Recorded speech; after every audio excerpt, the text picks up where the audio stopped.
thank God the mother saw it early that, no, these boys are unusually sleepy and tired all the time. And, you wonder how we can screen people in such who we bring to our homes and whom we trust and entrust our children to, so that they don't have such behaviors or such things lurking in the background for them ready to do to your child. Yeah, and that's really something that we'll emphasize on, because a number of mothers are working and may not have all the time to take care of their children at home. And so there needs to be that system to be able to screen who you're bringing home. But let me get your thoughts as well, No Falong. I saw you reacting to what Madam Dramankwa was saying. So before I get into that, I'd just like to say a very good morning to all my comrades that are tuned in. Good morning to my Laura constituency, all the executives, my member of parliament. I would also like to commend NIMOS, the National Anti-Illegal Mining Operations. They've been doing impressively well. I know 2 days ago they were disrupting some mining communities, illegal mining communities on the Ankobra River. Monday, they were in Huni Valley. They have completely cleared whole communities of illegal mining. They are doing very well together with the Gold Board and the Ministry of Lands. Really, really impressive work. Now, coming into this topic, when I saw the headline, I wasn't surprised, because this is not peculiar to Ghana. It's caregivers creating problems, in these kind of situations. Even in elder care, yes, there's been a lot of complaints over there. It's happened in the UK, it happens in the US, it happens in different countries. In Ghana, I don't think this will be the first time something like this has happened. It is the audacity with which they operated that shocks me. And imagine if the parents hadn't noticed how long this would go on. My main concern was the health implication, right? Mm-hmm. These children can literally develop addictions from what is being done to them. And it will become a long-term health problem that they will have to manage. They can develop other issues, anxiety, all sorts of complications. But I also think that humans in positions of care should be closely monitored, right? Caregivers, when you leave humans without monitoring them, there's a tendency for them to abuse their freedom. Yes, operate in ways that will come back to bite. For parents, I think it's very critical. One of the things I noticed was that they drag these children so they can attend to other house chores. The kids are pretty young, right? So maybe the kids needed extra care while they are working. So they need to find a way to ensure. But I mean, this was just completely extreme. For most parents, regardless of, I don't think there's anyone you can trust completely with your children apart from yourself, right? So once you have to leave them with someone else, there has to be some checks and balances just to keep your mind at ease, right?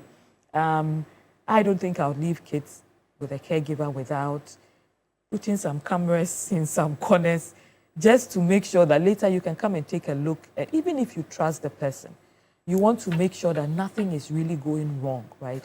So we have to look at extra ways of monitoring the people that we leave, especially, even family. I was going to say especially when they are not family, but even when you leave them with family, you can never be completely sure. And that was even a point Nashoko made earlier when we were talking about this, that you can never be sure. Yeah, you can never be 100%.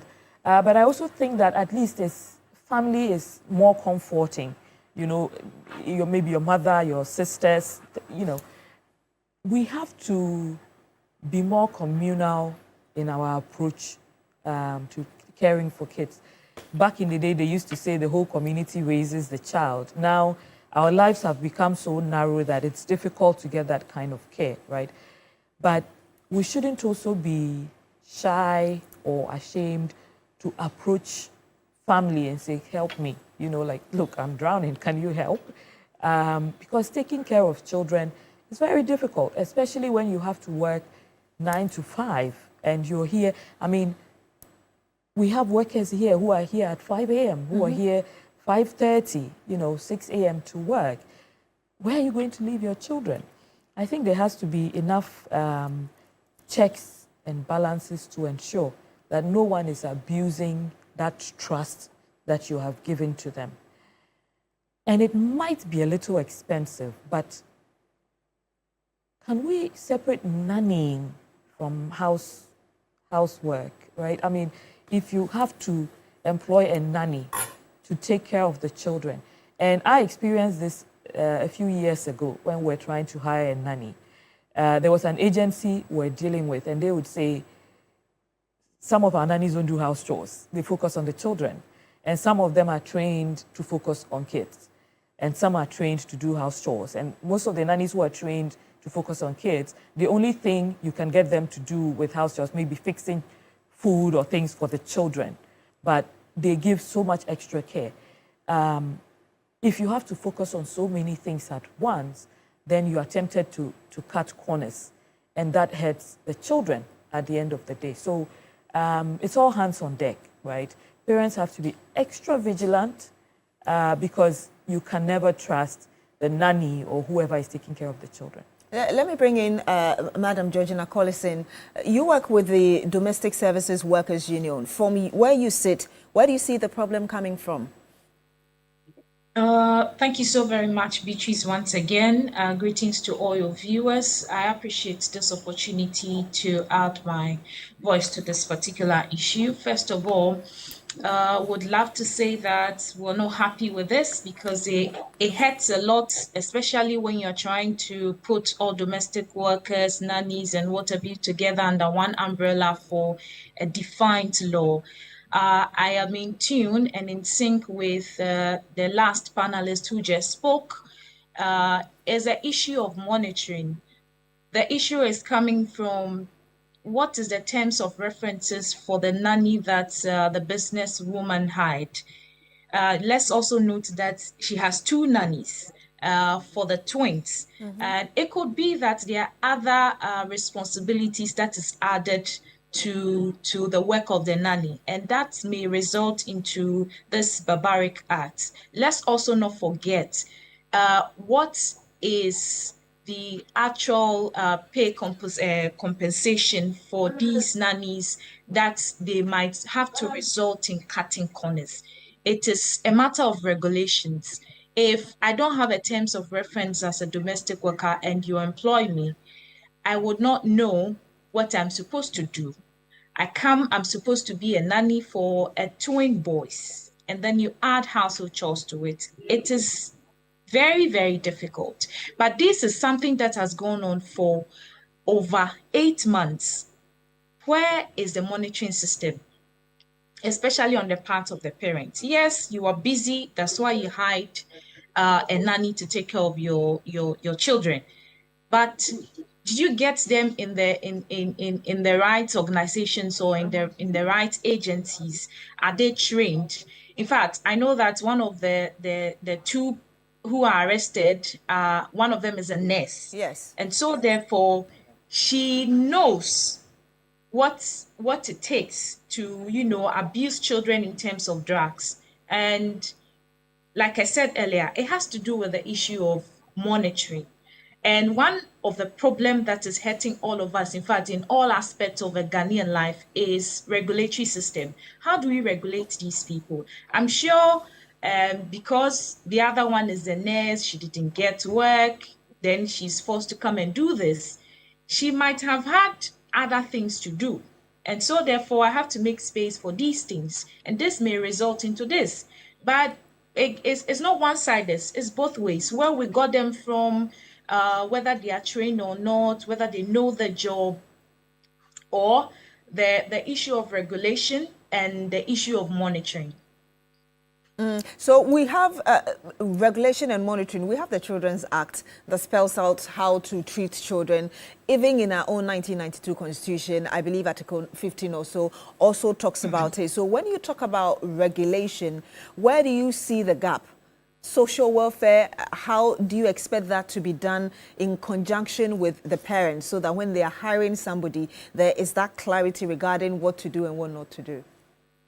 One issue that is causing a lot of misunderstanding is that once you employ a domestic worker, let me put across per the sector, majority of domestic workers, no disrespect to members and anybody who is into this work, are more often cannot read and write. So where is the education? We're lucky enough to know that one of them is a nurse, and so therefore she knows it. But does she know that there's a law backing children?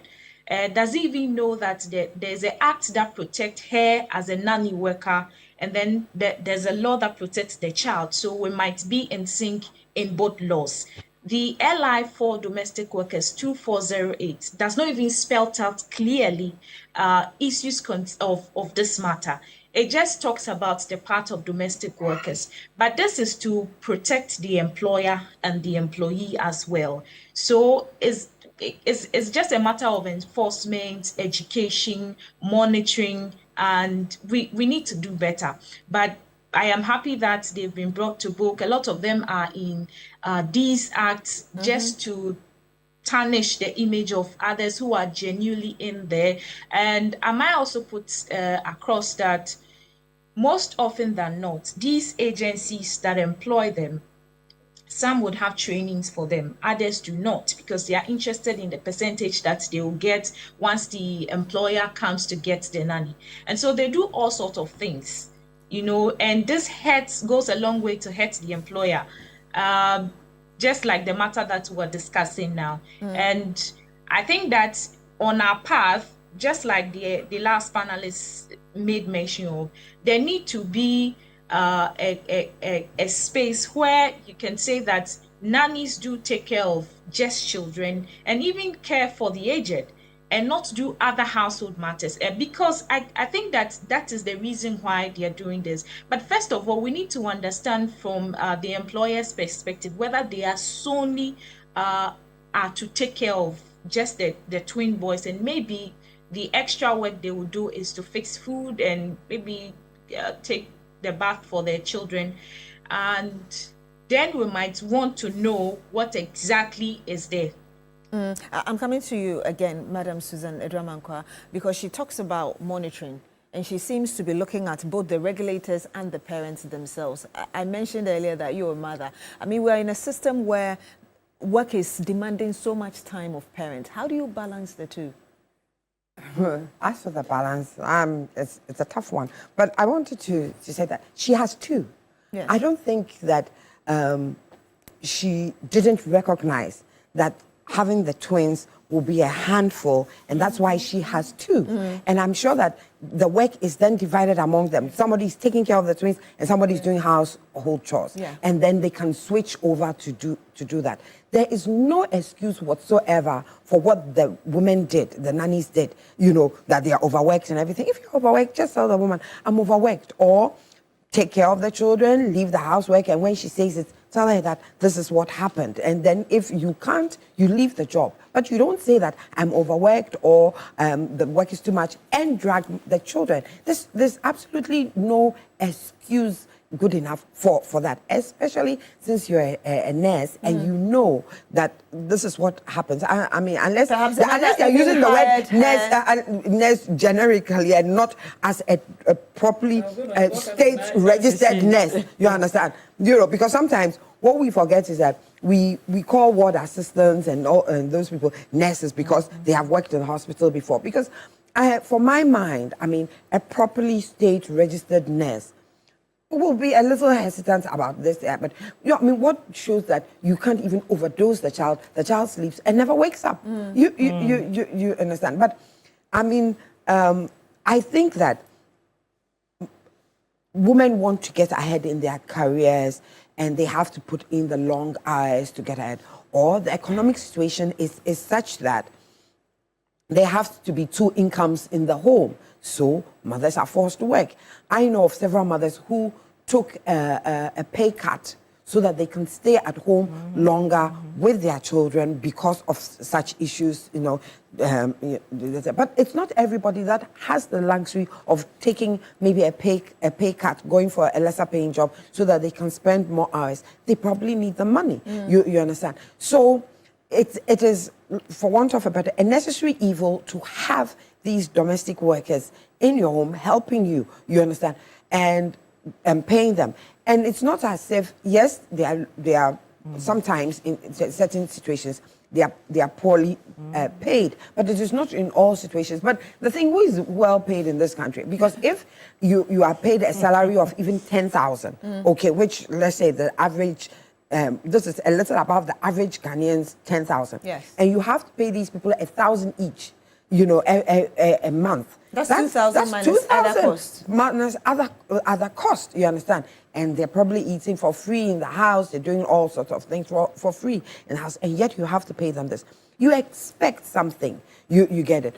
If you can afford it, you put the cameras there. But if you can't afford it, can you say that, what can I do? It's important to spend time with your children so that you notice patterns of behavior change, etc., etc. And that was a good thing that this mother noticed, that the patterns of behavior for these kids have changed. But Madam Collins was even raising concerns about how long it took before the mother realized over yes, 8 months. but sometimes you are wondering, and yes, 8 months may seem a long time, but 8 months may not seem that long also, because for instance, maybe today they gave them a little bit, tomorrow they give them a lot more, and so the sleepy behavior is longer, and it's not consistent, and so you may come to meet it, may not come to meet it, etc., etc. But then you may sometimes say, is it my imagination? These boys are a little slow and everything. So it takes a while. Yes, some people may pick it up instantly, some a little longer. We thank God that she has picked it up in the time that she has picked it up. But come to think of it, this is also an issue where we must encourage corporations and places to put in childcare. I know that in Noguchi, my director, one of her things that she wants to do, because researchers spend long hours, she wants to put up daycare for children, so that researchers are not so worried about their children, because their children are in the space in which they are. You can go and say, when I used to work in the hospital, my hospital was a baby-friendly hospital, and so we encouraging mothers to breastfeed exclusively for the 6 months. The hospital set up a daycare center for mothers who worked in the hospital to be able to send their children there. And you could always, your break time, walk over to go and breastfeed your child. And of course, they had some of the ward assistants who were there, so you could monitor your child and feel comfortable. We should encourage companies to do that. I know that now some companies are having exercise programs and things like that, looking after the welfare of the bodies of their employees. This is something that troubles mothers. You want to get the best out of the woman in your company. It is good to have a daycare place so that mothers know my child is safe. I can monitor. I can go there. I can keep an eye on my child. Spend lunch breaks with my child and things like that. And so even if it's tax breaks that the government has to give, because it goes to the welfare of children and mothers and of the society, for companies who will incorporate in their space, these childcare centers, so that mothers can have the freedom to work hard, to be productive, and also nurture their families. Some companies may say that they don't have the luxury of setting up daycare or crèches in their offices to take care of some of these issues. But I don't know how you're looking at policymakers as well, whether there could be some sort of incentives to get companies who are willing to do that to establish those in their facilities. Yeah, definitely. That's what I'm saying. If it gives you a tax break or whatever, we can think it through. And if the company is determined to look after the welfare of its employees, especially the woman, I think they would find the space. That when there's a will, there's a way. You understand? Or we'll fashion some policy out such that the women can spend more time with their families and still get ahead in their career. Because you find out that as a woman, our socialization is such that if the two of you have jobs and somebody has to take the child to the hospital. Sometimes it falls on the mother, because it's for the son. I can't do anything. So it's the mother, who will end up doing some of these things. Yes, some men are doing some fantastic job in terms of taking those things away. But invariably, and especially when it comes to mothers of the lower social tiers, they take ultimate responsibility because the man has left already. He thinks that you are sitting in the market and everything. So hey, you are the one supposed to go and do, or your job is lesser paying. So you do that sacrifice of taking the child to the hospital, doing this, doing that. So it's our biological function and our socialization has made it very, very difficult for women who want a career progression. And so domestic workers are actually required. You understand? They are needed.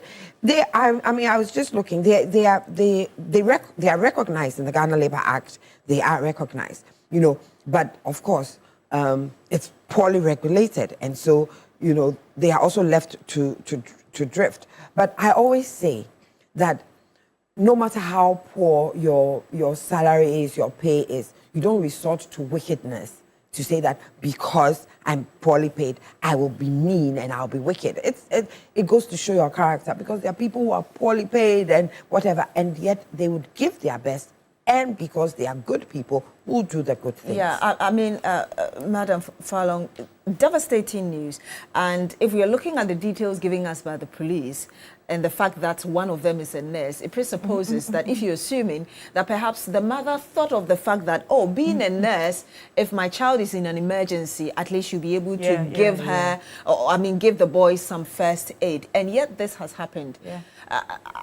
What do you have to say, or in addition to what Madam Susan has said, regarding the heart of people and really the kind of people that we are employing? I think I already mentioned that you can never really trust anyone, right? And the fact that she's a nurse makes it more alarming. That's why I was asking, what kind of nurse is she, right? Maybe someone who just studied some caregiving somewhere and has gone to wear a uniform, and then she's calling herself a nurse. Is she an actual trained or registered nurse? Because if she is, then she would know that what she's doing is going to be harmful to them health-wise. And I agree with her when she says that there's no excuse, really. There's no excusing what has been done. But at the end of the day, unfortunately, the burden falls on parents, because you are the most affected, right? Once they have accepted, even if you are paying them 500 cedis a month, and they've accepted that they are going to do the job, then they owe you the responsibility of doing the job right, whether they think they are paid well or not. Once they've accepted it, they've signed a contract, they say this is, even if it's a verbal contract, I'm paying you this and you are taking care of my children, great. You also, there are 2 nannies, right? 2 nannies for 2 children, which means that between the 2 of them, they can effectively juggle the children. But who knows exactly what they were doing? Maybe they were all rushing to do the same thing at the same time. They were not able to successfully separate their duties and say, okay, you are doing this at this time, and I am doing this at this time. So perhaps no clarity on the who roles, should do what. The specific roles that should, they both should be involved in. Again, that falls back on the parent, right? You have to sit them down and say, this is a timetable. And there are some domestic workers that you can't just assume that they know what to do. You have to literally take them through it step by step and say, you're doing this at 8 a.m. for the children, you are doing this at 9:30 a.m., you're doing this at 12, you're doing this at 12:30. And I still insist, regardless of how much instructions, directions you have given them, monitor. The equipment for monitoring might be expensive, so it's not more expensive than your health and the safety of your children. I think there are some small cameras you can get even for like 400 cedis and all of that. Just plug it in somewhere. If you have some internet, you connect it to your phone at any point in time, you just check in. I know some parents who call in. Yeah. Like almost every hour, checking up on the children. Oh, and but the nannies if as they well. are mixing something for the children, how will you know? I mean, yeah, you're calling, but the time that you are off, and it's become such a huge burden for parents, ultimately mothers, because you're at work, and every second you're checking your phone, you're calling on video. You can't even focus at work. So I absolutely support the, her advice that there should be some child care facilities in institutions, right? A few years ago, was it 2020 or 2021, the Alliance for Women in Media, which I don't know if you're a part of, we undertook a research with the University of Ghana's Communications Department, and this was on the status of Ghanaian women in media. One of the findings, and some of the recommendations included childcare facilities in workplace, in media houses, in this situation, because it was a media report specifically to do with media. Because some of the findings included, we realized that there were fewer women as you go higher in media. And one of the reasons for that was because as women get older in media, they get married, they have children. It becomes very difficult to juggle. When you're at TV3 and you have to be at work at 5:30 a.m., it's okay when you're younger and you don't have any much responsibilities. But once you get married, more responsibilities. Once you have children, you have 1, 2, 3. It becomes difficult to juggle. So imagine that if you had childcare facilities. I know some facilities, some institutions in this country that have childcare, private institutions. Maybe they have a bit more revenue, right? But I remember the Alliance for Women in Media and the Communications Department actually offered to draw up some of these consultancies for free, as part of their contribution to some of the institutions. So media houses, if you want to set up something like that, just approach the Alliance for Women in Media and the University of Ghana's Communications Department. They've done a lot of research on this, and they'll be able to help because the findings are there, and the recommendations were well publicized. I don't know if every media house was given some of the recommendations, but this is a huge issue, and it might seem like it doesn't affect men, but men are part of the family. Indeed. And if these things are happening, the fact that it took 8 months in itself is very alarming. But you can't really blame the mother because it takes a while, right? Maybe it accumulates. The medication accumulates before you start seeing the side effects. But the alarming part of that is, after 8 months, a lot of damage must have been done for you to be able to notice that the children are extra slow, the children are not as attentive, the children are not performing. You're already seeing the effect. And when they were mixing these medications, what was the dosage? Were they even paying? Like, who even informed them that you should mix this amount with, water or with food and give it to the children? Did they even seek any advice from anyone? So no matter how you look at it, at the end of the day, they were harming the children. But we can look at it in different ways and try to ensure that you are not as badly hit by the negligence of a caregiver, whether it's for your parents, whether it's for yourself, your spouse, your children.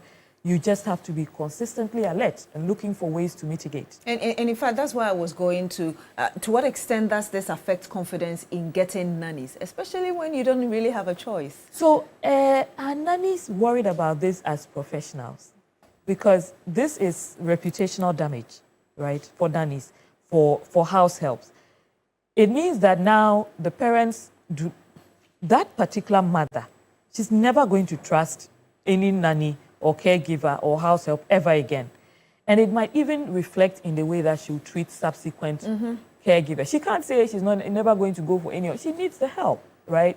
Because it's either that or even if you resign and you are a full-time stay-at-home mom, you still need help. You can't manage alone, with house chores and the children and, all of that. How is it going to impact on how she sees nannies? She's going to constantly be on her guard.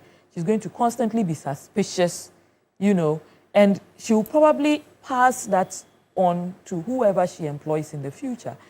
I don't know if these nannies were gotten from a specific agency, because then she could also sue that agency. They are responsible for ensuring that the nannies that came to her are well trained and are able to deliver on the duty that she has employed them to deliver on. I don't know if there was a breakdown of their job description. The agency should ensure that they are trained enough for that and are delivering results, because at the end of the day, you are paying for a service.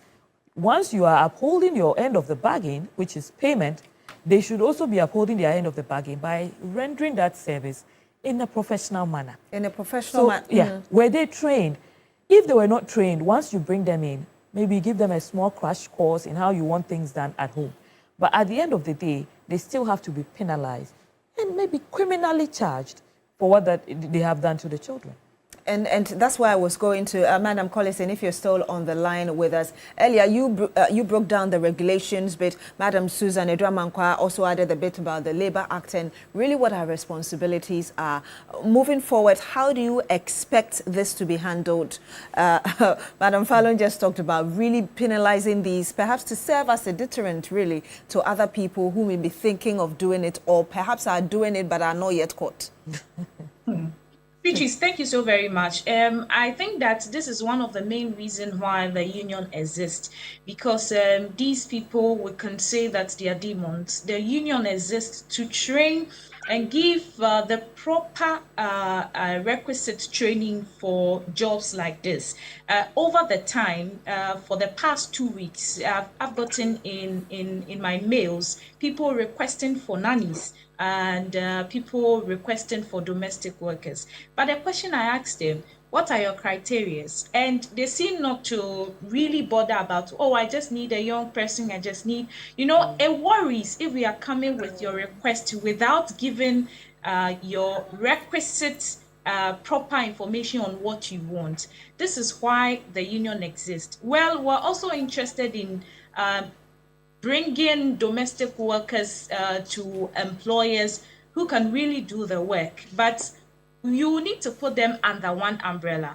The issue of going to people's homes, because these are private individuals that they will allow nannies and domestic workers into their homes to work for them. You cannot go and fish them out and give them the necessary trainings. Some agencies, not all of course, are interested in the profits they will make rather than giving the appropriate trainings to these people to come into your homes. And it's very dangerous if we don't look at these things. One of the things that the union is doing is, because of the nature of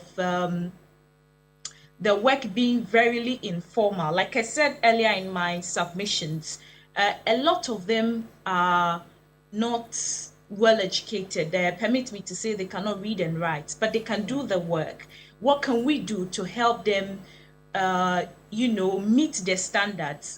There are workshops who educate them on laws. Now, if you come through the union to get a nanny, you have all the right responsibilities to sue the union if there are issues like this. But we support what the Ghana Police Service has done. We are with the woman who is in this deep stress. We condemn the acts of these nannies that are in the news now, and we do not see to see this, a lot of these things happening, because we are declined in getting these proper domestic workers, because you might not know they are just regular people who need jobs or who needs money to have their daily meal and what have you. So they'll resort in any other agencies that are being employed, and they might not know what will be at stake for them. But what we are really saying is that if you're a domestic worker and you find yourself across the country, you might want to, join yourself with the union. The union is greatly affiliated to the Trade Union Congress, TUC Ghana, also affiliated to International Domestic Workers Federation in Geneva, and we clearly deal with laws, because currently we have regulation LI 2408, that is the domestic workers regulation, which the minister has put in place operationalization structures to make sure that we curb these acts that are in the system, while we look for the proper domestic workers rendering services of not of this nature, but to save the employer and the employee as well. So that would be for those who perhaps will want to pass through your union. Assuming that I just wanted to get somebody from my family or the village, what would you recommend in terms of what kind of, at least, regulations we should put in place to also protect that area as well? Once it is through the union, there's a regulation that covers all domestic workers as well as the employer. So the Labour Department is one of the key stakeholders, as well as the Labour Commission and the Ghana Ghana Employers Association, I beg your pardon, as well. So therefore, if you would want to get these domestic workers, probably you might pass through the union to get a proper trained domestic worker, because our members, they, if not at all, they know the law, they know what they stand to lose should they do these kind of activities. Some is not just abusing children. Some would go to the extent of stealing your valuables. And they know it, not that they don't know. Once you are part of the union or the union recommends you, and you found yourself in these kind of situations, the law will deal with you. And we let them know. And so therefore, we encourage all Ghanaians.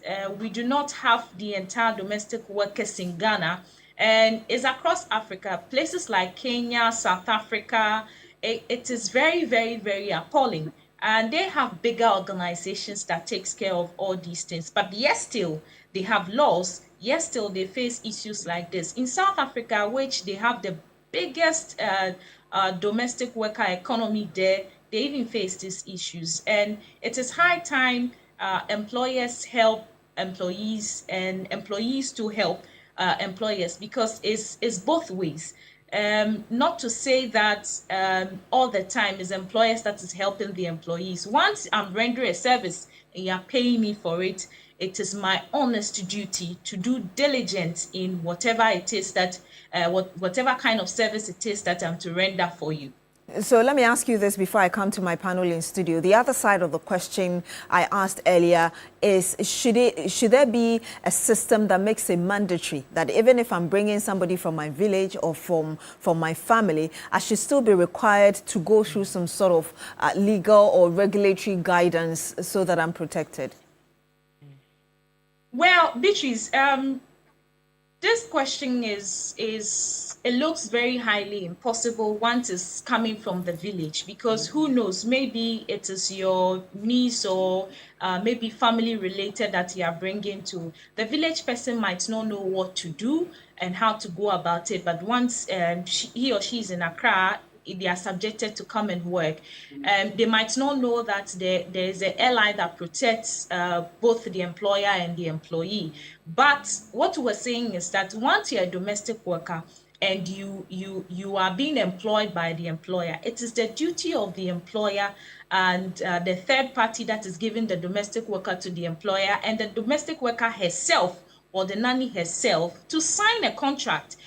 Signing a contract, it was put in the law that there's a draft there that talks about what the employer wants, what the employee wants, and what is being expected by law for you to do. So once you go contrary to the law, you are dealt with, and it is understandable in both ways that once there's a contract signed, then you cannot go against the law. Once you go against the law will deal with you. But if you bring somebody through the village, I'm sorry to say, it's pretty difficult to, get the protection of the law. But how many employees know that there's an ally that protects domestic workers and themselves? How many people know? They do not. I'm not sure that your panelists would have even been come across the ally that protects both employer and the employee. A lot of Ghanaians do not know. It is one of the responsibility of the union to do more advocacy, to tell the world or to tell Ghanaians that, look, once we are looking for a law that protects us, it is also in the interest of the employer that these activities, once there's a law and I'm aware of it, we all do our respective duty and responsibilities as well. Thank you very much, Madam Collison. Your final word on this before... I was come to say that the union needs to do more awareness creation, especially to mothers, but and also not just inform us, but also help to establish a proper referencing situation. So these women, their faces are hidden now. Maybe after they are convicted of a crime, their faces will not be hidden anymore. But there has to be a proper referencing system in place so that next time if she's going to get some going to get employed again as a nanny, she has this history behind her, and maybe she may never work again with children. Yeah. There has to be put in place a system that ensures that when you have abused the trust in which you have been given, in terms of especially the vulnerable, in terms of children, you're never put in that position again. So maybe next time she finds a totally different work to do, and not be left with children alone. And I don't know whether the union does a lot of psychological evaluations, because sometimes in these psychological evaluations, corporations do it. You know, they put out these questionnaires to employers periodically just to see what kind of psychological makeup they have of their workers and how a worker will react in a certain situation. There isn't much that you can do if you bring the person from the village. But I think that, again, the union being an organized group can do that creation, that even create that awareness. Even if you bring the person from the village, these are the steps you should go through to ensure that the person that you have brought into your home is actually safe enough to be looking after your children, or safe enough to be in your environment at all. Indeed. Please, your final word on this. I was also wondering why their faces were covered. But I'm hoping that eventually we know exactly who these women are. Perhaps it says you're guilty and you're innocent until proven guilty, yes. But at the end of the day, I believe that all parents want to know their names and their faces, so that if they show up at your doorstep tomorrow asking for employment, it's a no-no. You are not endangering your family, right? She talks about if you bring the person from the village. I think that for our own protection, there should always be some clear arrangement. Even if the person is unlettered and you've just gone to drag the person from the village, they've never been to any school, maybe even if it's an oral agreement with a witness present, so you know what you are giving in return for what they are also giving you. Look, some of these issues will create complications for you later. We've had people take them abroad only to end up they themselves in jail, because this person can wake up at any time and accuse you of modern day slavery, or accuse you of forcing them into an arrangement that they did not agree to, or for using them without paying them. And sometimes we have these informal arrangements with relatives or people from our village. You're not really paying them, but you are doing a lot for them. Have it in writing. We know what you are giving them, because when the accusation comes, it's out of your hands. You will suffer reputational damage. You might even, in a more open society, you might end up in jail at no fault of yours, right? So you have to have these agreements in writing. I've never heard about the union. So the union can also do a bit of, advertise at least among parents or in places that you will find parents, so they are aware that this is the process they need to go through. I think with giving institutions, ensuring that they have childcare facilities, it's a matter of incentivizing them, right? It's also like a policy direction. Even within the institution, it should be a policy direction. That's why I mentioned that there are people who have offered their services for free to help draft these kind of policies. So institutions have to make deliberate effort to ensure that this is part of their policy. Maybe discuss with their workers, maybe we take away a bit of your allowance or something and it goes into this, right? But you benefit from it. Imagine how more relaxed you'd be at work, knowing that your toddler is Being taken just a care few of. steps away, and you can just pop in and go back to work, and you're able to even focus more because you're not on the phone back and forth, confused. I also pulled up the LI that she was talking about. It's under the Labor Act, LI 2408, under the Labor Act of 2003. You will find it's a regulation that is specifically created to address domestic work. And I find some interesting provisions here that I'm sure a lot of employers of domestic help did not even know about. There's actually, the wage should not be below the daily minimum wage. So the minimum wage that government has set, it applies to your domestic workers. You cannot pay them below what government has stipulated as the minimum wage. You need to have a written contract, and then you have to deposit a copy of that contract at the district labor office within a month of employing that person. I don't think a lot of us know this. I mean, to an extent that it was actually done in 2020. That's like 5 years now. Right. And overtime must be paid. If the worker works beyond the agreed working hours, this will be very dicey for a lot of people, because sometimes when the person is living in your house, you think that they have no time, there's no rest time, there's no sleep time.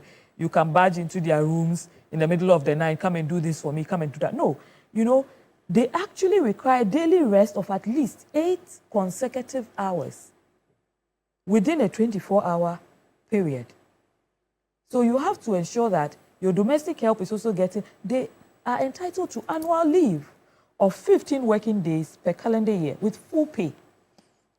They also have rights to maternity leave, according to look, I don't think that a lot of people are aware of these provisions. And there's even the social security deductions and other mandatory deductions that are supposed to be You done. have to be aware. I mean, the thing is that the maternity leave, I mean, as soon as you find out she's pregnant, you let her go. That's what happens, yes. A lot of employees are not even aware of this. Wow. So that I mean, but if you let her go, I'm not sure there's much that she can do about it. Because there's no It's contract. discriminatory, but hey.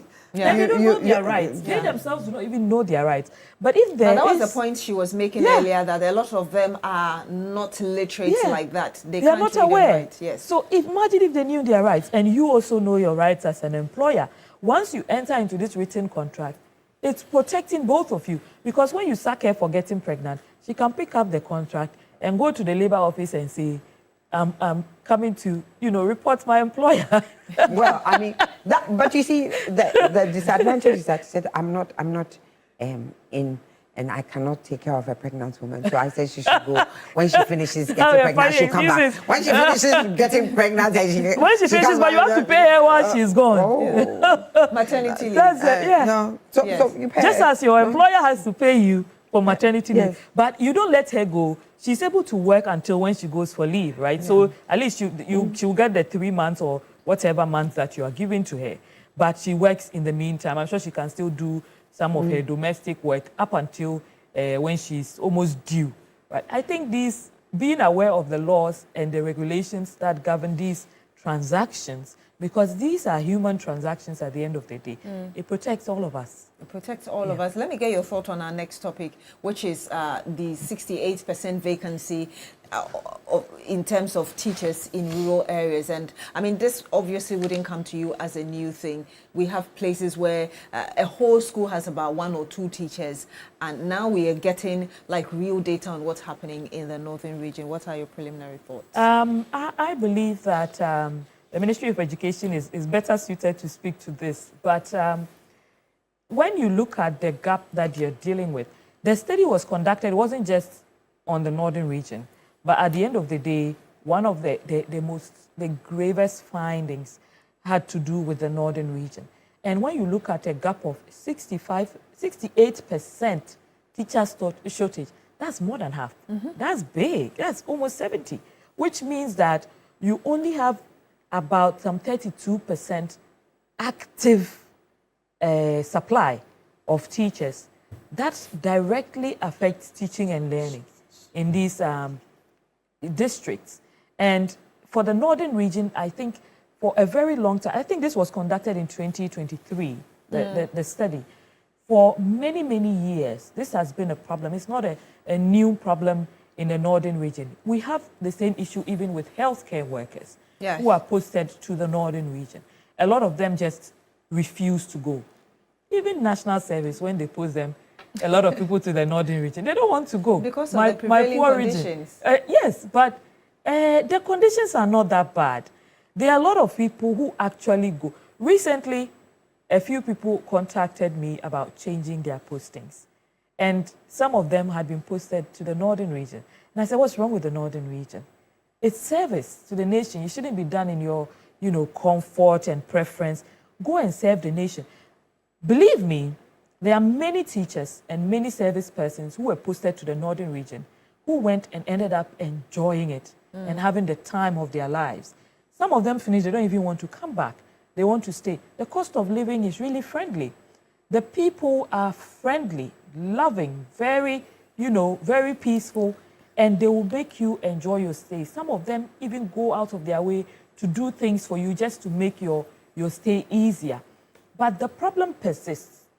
Now, I think some of the stakeholders are requesting that recruitment and posting should be decentralized because it's done at the... That's where they say the national, problem is. Exactly. Yes. And if we have identified that the problem is with the, centralization of recruitment and postings, so I think it's a great idea.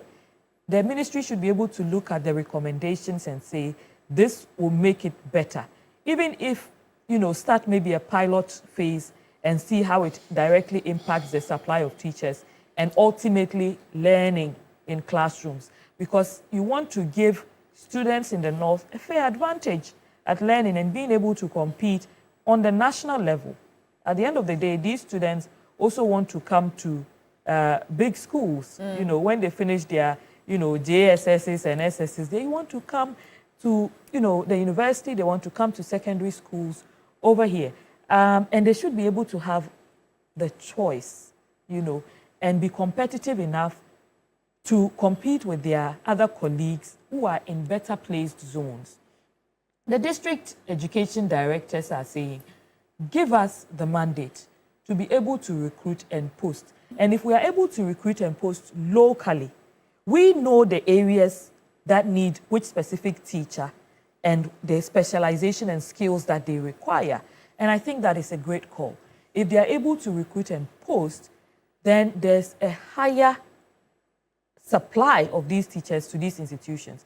If you recruit the teacher locally and post them, the chances of them refusing to go are very low. That's the area. Yes. I mean, if you are in Tamale and you are recruiting from Tamale and posting to, Tamale and the surrounding districts, you have a higher compliance rate. And to be fair, when you post these teachers and they say they won't go, you can't do anything about it. Sometimes, before you even realize they've not gone, it's taking time, and the students have lost out on learning. I think that it's a brilliant call. We always have to review the way things are done. If we find new and better ways of doing it that ultimately give us better results, why not?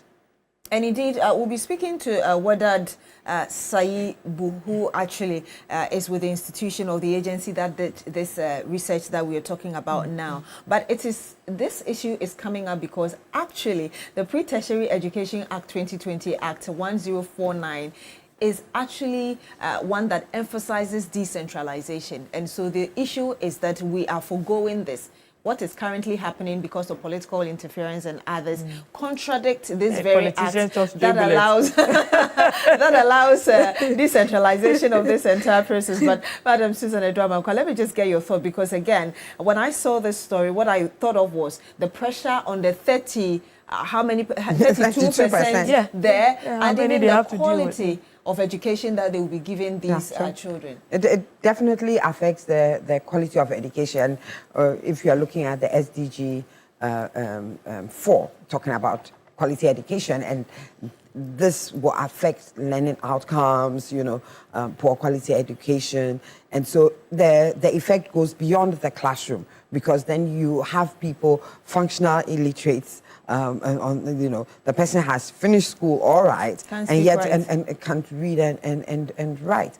But if the decentralization is to actually take off, then we must have community-based teacher training schools. You understand? So the bigger teacher training schools should have satellite schools there, because if there's no teacher training school there and they go outside and for their teacher training, I mean, they're not going to come back. But if the teacher training school is there, they will attend the teacher training school over there, and then of course they're already stationed there, and it's easier to post them. I think that to look at it also, you have to look at some of the situations in which you find the schools themselves. I mean, if you are a teacher and class 1 to 3 are all in the same classroom, and it's just a poor condition for you to give off your best, etc. And it's a vocation which must be done with heart and soul. And so the poor conditions just don't enable you to put in the best that you can put in. Because I'm even saying class 1 to 3. I'm sure there are some that are class 1 to 6. They are all in the same block or in the same classroom, and we see it. Some do not even have classrooms. Some don't have classrooms. Some have a wall that is falling apart, and it's a safety issue. Who wants to be in such a condition where when you go to work and it rains, there's the possibility of the building falling down and you getting hurt? You understand? So nobody wants to go. So it's not just a matter of posting teachers there or decentralizing. We must also look at the conditions in which these teachers are to do their work. There has to be the ambience for them to teach these young, impressionable minds and for us to benefit as a society. And, we have to look at several things. I know that some of the mission hospitals used to do what they call a rural allowance, so that if you were in the rural area, you were given a rural allowance. And that's in addition to what the GS will be giving you? Yes, that's an addition to what the GS will give you. So if you opt to be in the rural area, then you have a rural allowance. So if you're a teacher and you want to be in Accra and your pay is 5,000, if you want to be in Agroyesum, then your pay is 5,000 plus maybe 1,000 cities. For what did you? Agroyesum. Okay, where is that? Somewhere in that Santi Somewhere in that Santi region. That's a community. Yes, it's a community. So there has to be that incentive. Or, teachers, they don't see a career path. You get it. So you say, well, if you go and spend 2 or 3 years in the district, then we will find a scholarship for you to go and improve and be this or be that, so that at least you get 2 years out of people going into a rural community all the time, so that they can benefit from a scholarship scheme that is there. I think that the incentives have to be there to enable people to be comfortable, because people want to live at least a comfortable life, not necessarily a rich life, but they want to live a comfortable life. So we have to look at it holistically in terms of the poor conditions there. The communities themselves also need to value the education and say, what can we do to keep the teachers here? You understand? What can we do to make sure that our children don't have to walk miles and miles and miles to get an education, and that the teacher here is comfortable enough to live here? So what I hear you say is beyond the GES, the district assemblies and even other institutions that have nothing to do with education should take it up in such areas, so they are able to make the lives of teachers more comfortable. Not even the community, the community, because these are your children. And when the children grow up to be somebody, they would always remember that, look, it was the community that sacrificed for me to be here. And so, there has to be the revolving goodness in terms of, as a community, We help to push these people through school by our sacrifices. And then when they get somewhere, they sacrifice so that other children can do it. So we must not look at just GS. Yes, the government must take the stand. The government must be an enabler and a facilitator to help the communities do this. And also, the government must do its part. And like I said, a rural allowance, a career progression path. You know, these are things that are within the power of the government to do.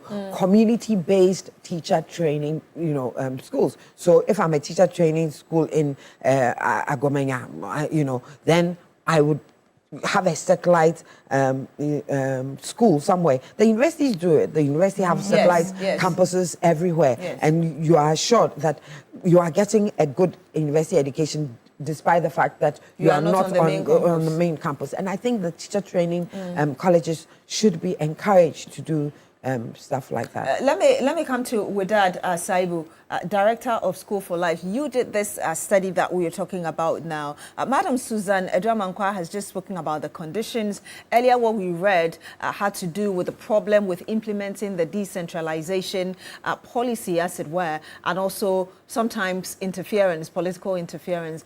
Give us a clearer picture regarding really what the problem is, why we have just 32% of teachers in the northern parts of the country.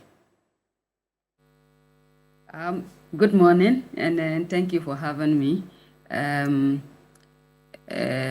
My very best wishes to the listeners and viewers of your show. Just to put this discussion in context, I mean,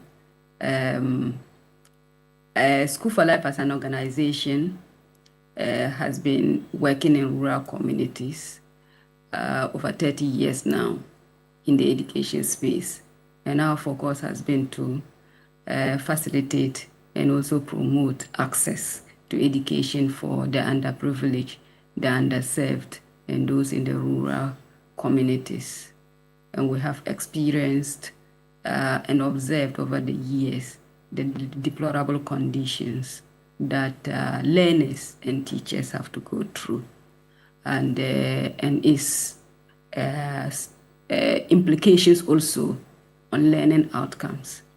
So it is as a result of these experiences that recently we decided to conduct this study, because we noted that at the heart of the provision of quality education is the teacher.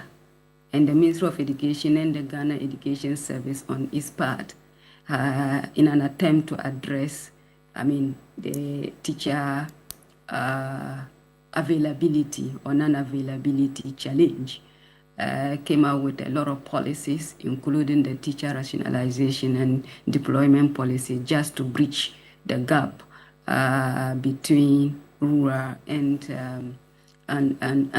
urban or well-to-do areas, because it has noted over the years that the teacher distribution has been unevenly skewed against the rural areas. And as you have observed in the research, about 68% of communities in rural areas lack teachers. There's a deficit of up to about 68% in terms of teachers across the rural areas where we conducted this study.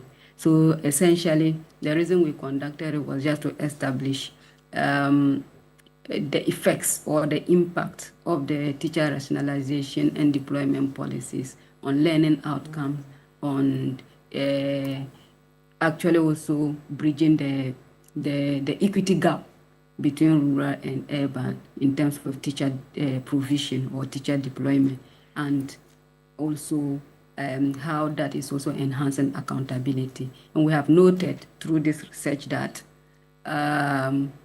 the teacher rationalization and deployment policies has been implemented over 7 years now, but its effects hasn't really been that much in terms of the positive effects in relation to bridging the gap between the rural areas and the urban areas.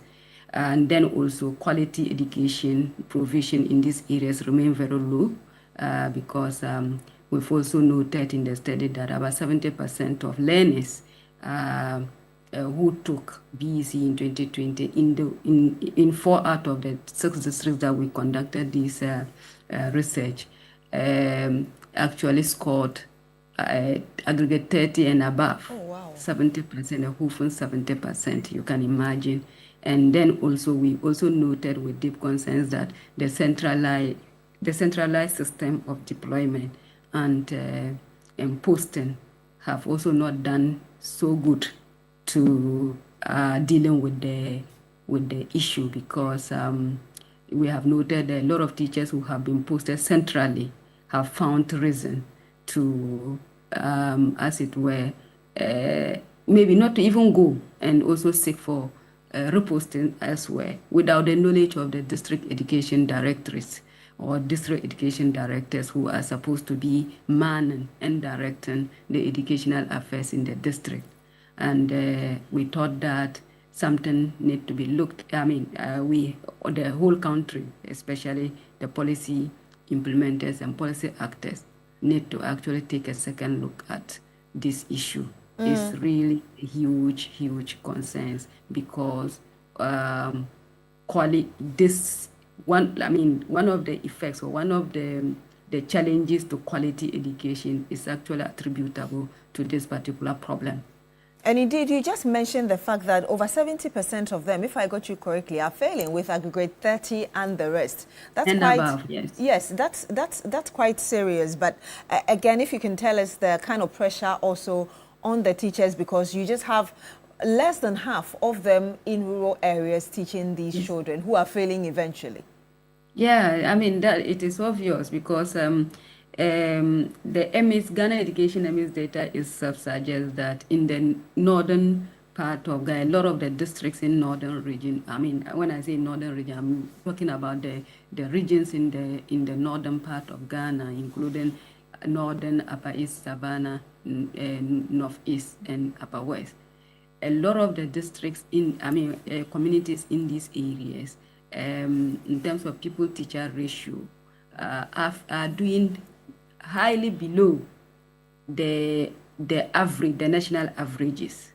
And if ideally it is suitable for a teacher to handle about 35 learners, and you have places where you would even have, districts that would have an average of about 81 over 80 to learners to a teacher. How are they able to effectively handle teaching and learning in the classroom? How are they able to ensure that targeted support that some of the learners will be requiring will get them? So it actually puts a lot of stress and a lot of toll on the teachers, and they are doing so much under the conditions that they are faced with. But it is not enough because of the challenges, because whatever they are doing are not felt, because the results, the learning outcomes are not actually encouraging, and it is because of these issues. So as for the teachers, and imagine a teacher, the emotional trauma and emotional stress on the teacher after you have done all your efforts throughout the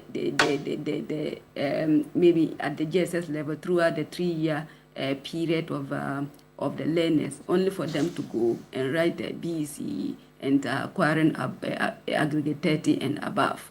Then it is like you are not just doing anything, and that also psychologically have a huge effects on the abilities of the teachers to continue to do their best. Let me get your final thought in like 30 seconds, really, what you think can be done to at least resolve this problem moving forward. So for us, as we have also recommended in on the basis of the research that we've conducted, we are saying that, one, the centralized system currently which is being practiced needs to be looked at again. We have noted that if the teacher deployment and posting process and rationalization process is decentralized, it will do us a lot of good, because it will put their district education directory in a position to be able to know, to post teachers, and also exact accountability on them. They would be able to monitor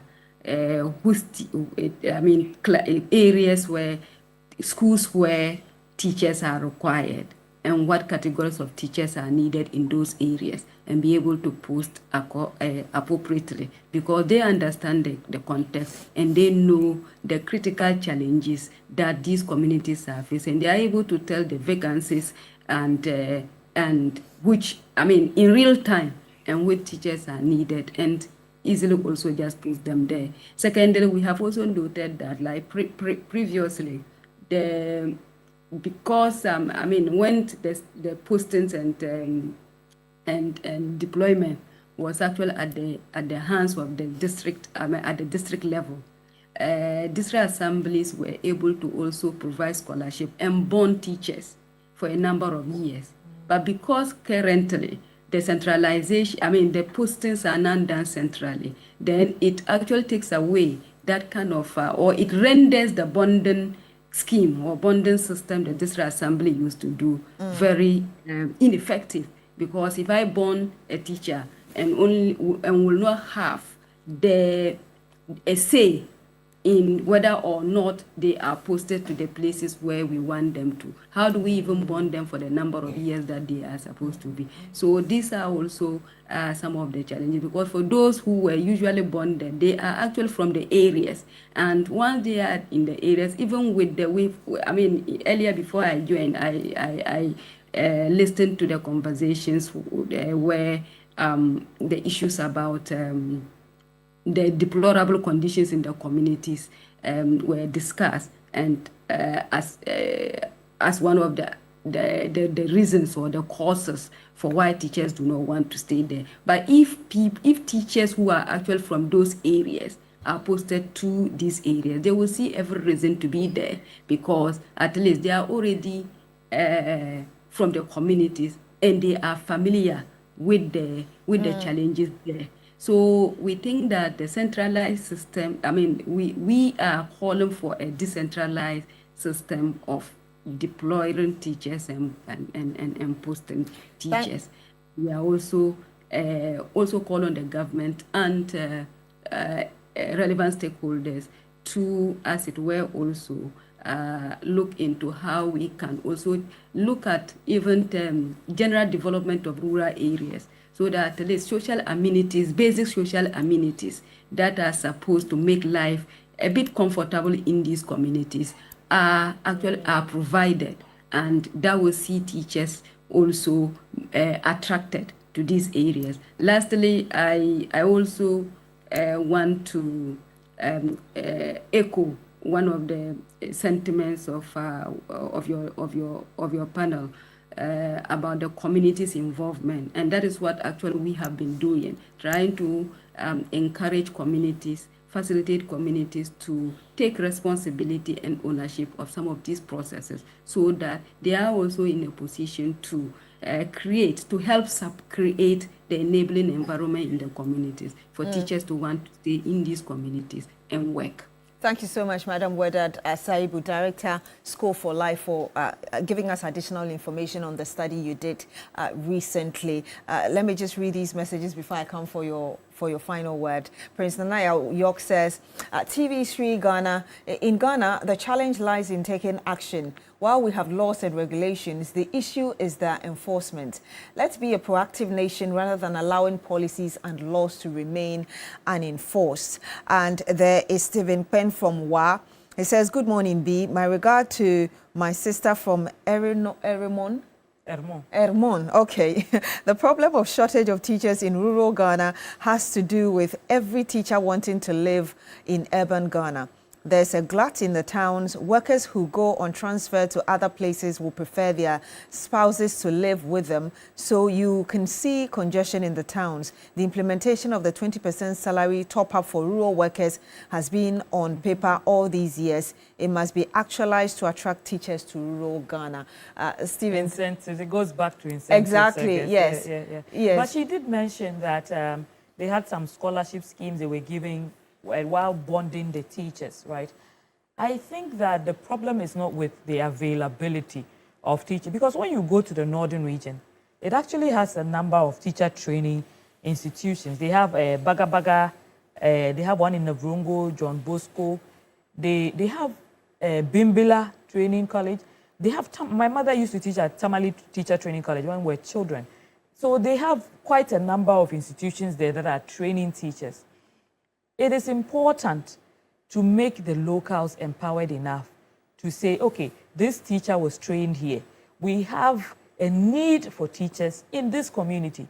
Why train the person? And then the national level will take the person somewhere else. I mean, if you're bringing someone from Accra, Kumasi, elsewhere, and the person finds it difficult to come, why not post some of the locals? Let us post them, because it's easier. This is the communities that they are from. There's nothing new about the community to them. And some of them are more inclined. Some of them even want to stay. They are not looking to go elsewhere.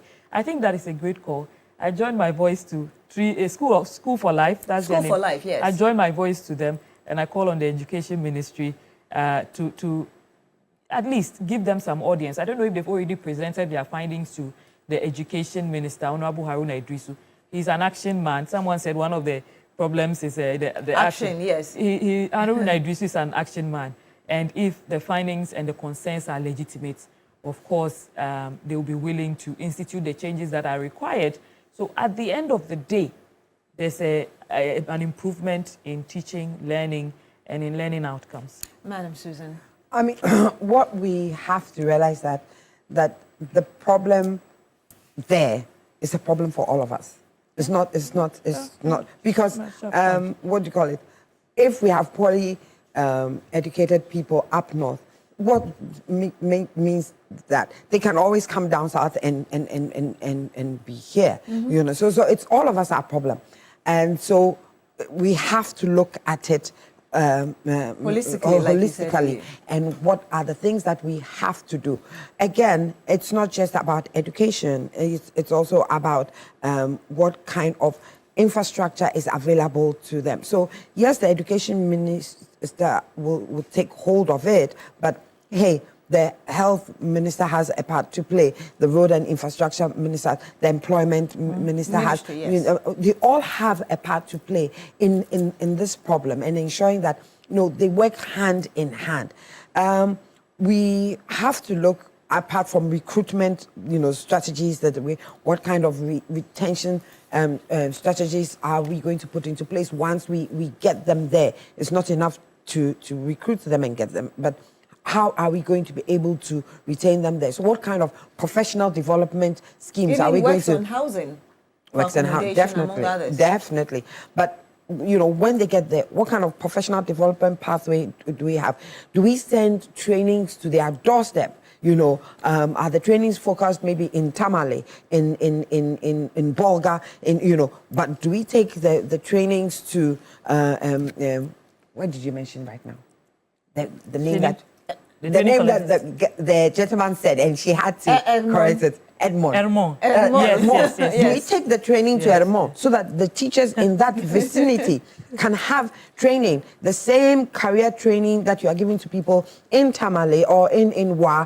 They are getting in Edmond. You understand? We need to look at this. And what kind of motivation are we going to motivate them? I mean, yes, people say a teacher's reward is in heaven. No, we want the reward right here. At least we want some of the rewards right here. You know, yes. It's a vocation, and anybody who picks up a vocation, you know, must be encouraged to stay, because vocations, by their very nature, are very difficult. Yeah. You know, you talked about their hearts and souls all being involved, so they need to be able we need that for our young minds, because in this globalization, you know, children elsewhere are so smart.